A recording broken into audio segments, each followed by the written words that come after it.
अधूरे ख्वाबों की इबारत शहर से मीलों दूर, धूल और सन्नाटे से ढकी पुरानी हवेली की एक खंडहर होती कोठरी में राघव बैठा था। उसकी उंगलियां मिट्टी के उस ठंडे लोंदे पर घूम रही थीं, जिसे वह आकार दे रहा था।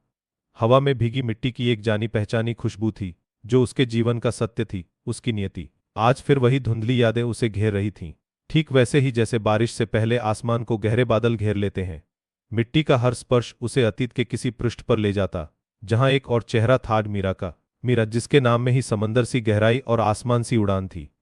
उसकी आंखों में वो चमक थी जो मिट्टी के दिए में कैद नहीं हो सकती थी। राघव, वह कहती थी, उसकी आवाज में एक अजीब सी ललक होती, क्या हम जिंदगी भर बस इसी मिट्टी से खेलते रहेंगे, कभी उस पार की दुनिया नहीं देखेंगे? और राघव, जिसकी दुनिया उसी मिट्टी से शुरू होकर उसी पर खत्म होती थी, बस मुस्कुरा देता। उसकी मुस्कान में एक मीठा दर्द छुपा होता, जैसे जानता हो कि कुछ सपने सिर्फ देखे जा सकते हैं, जिए नहीं। मीरा, वह कहता, उसकी आवाज भीगी हुई मिट्टी सी गहरी, मेरी दुनिया तो इसी में है।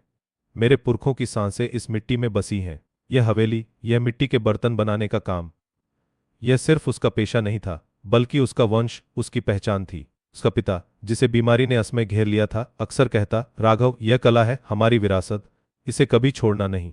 और राघव ने उसे कभी नहीं छोड़ा, न मिट्टी को, न हवेली को, न अपने पिता के उस वचन को। मीरा के सपने अलग थे। वह कलाकार थी, रंगों और कूची की दुनिया में खोई रहने वाली। उसे शहर की ऊंची इमारतों, चमकदार रोशनी और कला दीर्घाओं की बातें आकर्षित करती थीं। मैं जाऊंगी राघव, एक शाम उसने कहा था, जब चांदनी पुराने कुएं के मुंह पर झिलमिला रही थी। इस गांव से बाहर, जहां मेरी कला को पंख मिलेंगे। तुम भी चलोगे ना? उसकी आंखों में चमक थी, एक चुनौती, एक निमंत्रण। राघव ने देखा था उस चमक को, उस निमंत्रण को, और अपने अंदर उठते तूफान को भी महसूस किया था। लेकिन उसके सामने पिता का मुरझाया चेहरा और हवेली की ढहती दीवारें खड़ी थीं। मेरा, वह बस इतना ही कह पाया था, उसकी आवाज गले में अटक गई थी। वह जानता था कि वह नहीं जा सकता, और मीरा चली गई थी। एक सुबह, बिना किसी को बताए, अपनी छोटी सी पोटली और बड़े बड़े सपनों के साथ पीछे छोड़ गई थी गांव की गलियों में अपनी हंसी की गूंज, और राघव के दिल में एक खालीपन, एक अधूरापन। साल दर साल गुजरते गए। मिट्टी के ढेर पर सैकड़ों बर्तन बनते गए, टूटते गए। हवेली और भी खंडहर होती गई। पिता चल बसे। राघव अकेला रह गया, अपनी कला और अपनी यादों के साथ। उसने कभी शादी नहीं की।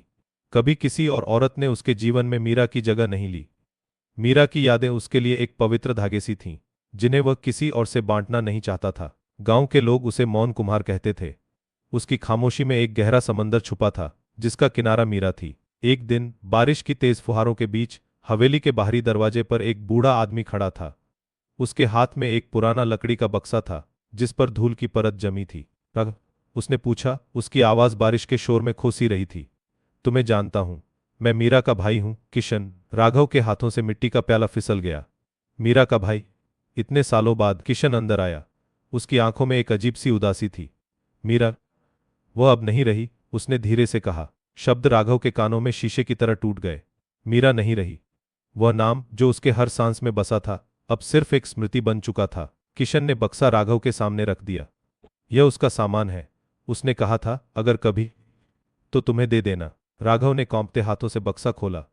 अंदर एक पुरानी, जर्जर डायरी थी, कुछ सूखे फूल और कुछ पेंटिंग्स, वही रंग, वही ब्रश स्ट्रोक जो उसने बरसों पहले देखे थे। मीरा की आत्मा उनमें बसी थी। एक पेंटिंग में वही गांव का कुआं था, वही चांदनी। दूसरी में राघव की एक धुंधली सी छवि थी, मिट्टी के चक्के पर झुका हुआ।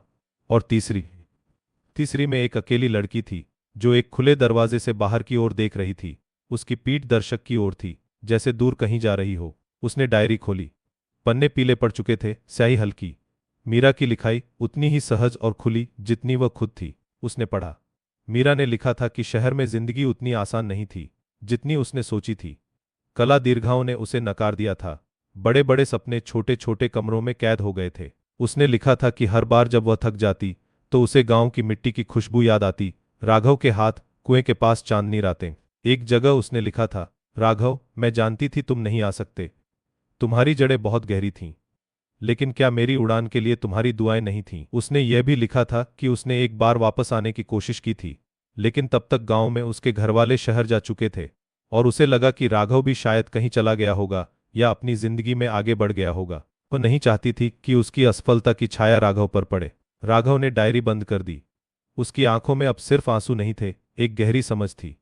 मीरा ने उसे नहीं छोड़ा था। अपनी उड़ान में कहीं खो गई थी, पर उसका दिल हमेशा उसी मिट्टी की खुशबू में धड़कता रहा था। किशन को विदा करने के बाद राघव वापस अपनी कोठरी में आया। उसने मिट्टी का वह लोंदा उठाया जिसे वह इतने समय से आकार दे रहा था। इस बार उसके हाथों में एक अलग ही लय थी। उसने चक्का घुमाया, मिट्टी घूमने लगी और राघव ने उसे आकार देना शुरू किया। यह एक साधारण बर्तन नहीं था, यह एक कुआं था जिसके ऊपर एक छोटी सी चिड़िया बैठी थी, अपने पंख फैलाने को तैयार। कुएं के पास मिट्टी से ही उसने एक लड़का बनाया जिसके हाथ मिट्टी से सने थे, और वह चिड़िया को देख रहा था। उसकी आंखों में एक मूक विदाई थी। और फिर उसने कुएं के अंदर कुछ मिट्टी के दिए बनाए और एक दिया कुएं के मुंह पर रखा, जिसकी लौ ऊपर की ओर उठ रही थी, जैसे किसी दूर उड़ान को रोशनी दे रही हो। जब वह पूरा हुआ तो उसने उसे सूखने के लिए एक कोने में रख दिया। उस रात राघव को कई सालों बाद नींद आई, एक गहरी शांत नींद। अगली सुबह उसने मीरा की पेंटिंग्स और डायरी को बड़े सम्मान के साथ अपने मंदिर के पास एक पुरानी लकड़ी की अलमारी में रख दिया। वह अब सिर्फ मिट्टी का कुम्हार नहीं था, अधूरे ख्वाबों का एक मुकम्मल गवाह था, जिसने अपनी कला में उस प्रेम और उस विरह को नया जीवन दिया था जो कभी खत्म नहीं हो सकता था। मिट्टी की खुशबू और कागज के फूलों की तरह उनका प्रेम अब उसकी कला में हमेशा जीवित रहेगा, एक अमर इबारत की तरह। आपको यह कहानी कैसी लगी हमें कमेंट्स में बताएं और चैनल को सब्सक्राइब करना न भूलें।